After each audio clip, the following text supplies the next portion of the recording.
Hello everyone. Over the past 13 years, things have changed a lot, and so is the focus of my street photography. I started out with one idea in mind and changed up over time, but one thing I held out on the longest was not to photograph this one group of people. My name is Brian Carey. Welcome to Photography and the Creative View.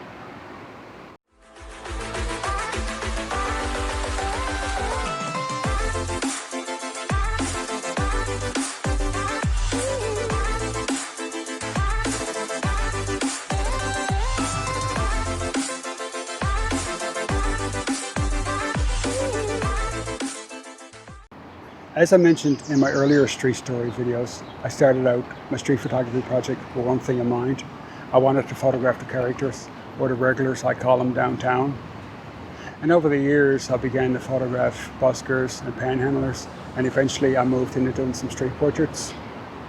And I was looking for a well-defined face, a face with a lot of character, a face with a lived life. But one group I hadn't photographed up till several years ago were young women. And there's a few reasons for that. One was that young women are the most photographed group of all, and it's what most photographers do these days. And besides, I didn't like approaching young women and asking them, because I didn't want them to think I was hitting on them, or even worse, to think I was some sort of creep. But one day I was downtown making my rounds, and I could see this young woman come my way. She looked really concerned and withdrawn. She had kind of a blank look on her face. And I remember those days myself, when late teens, early 20s, and I've seen a lot of other people go through the same experiences. You're at a point where your life may not have any meaning, and you don't know if it ever will. There may be issues with friends, relationship issues, or maybe problems with families. So as she approached, I decided to reach out to her, and I asked her, I said, "Excuse me," I said, "I'm doing some street portraits. Would you mind if I took your portrait?" And we spent the next couple of minutes together. I got some lovely portraits, and she left with a smile on her face and a bounce in her step, just because someone paid a little attention to her.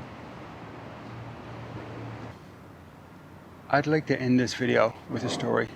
It's not about my street photography per se, but it does fit the narrative.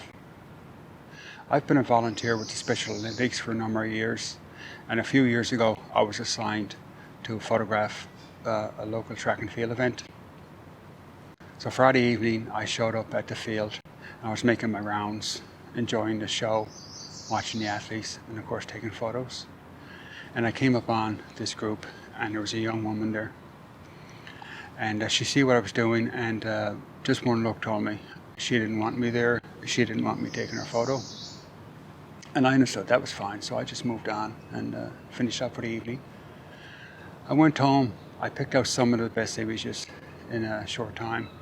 Picked up some of my favorites and posted them online. So next morning, Saturday morning, I head back towards the track. And as I'm walking on the field, I was approached by this man. Turns out he was one of the coaches.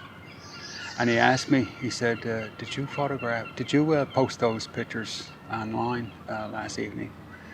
And I hesitated asking him, because I didn't know where this was going. And I said, yes, I did.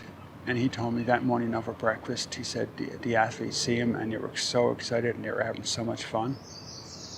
And later that evening, I see that young woman again, and she gave me the biggest smile I've ever seen.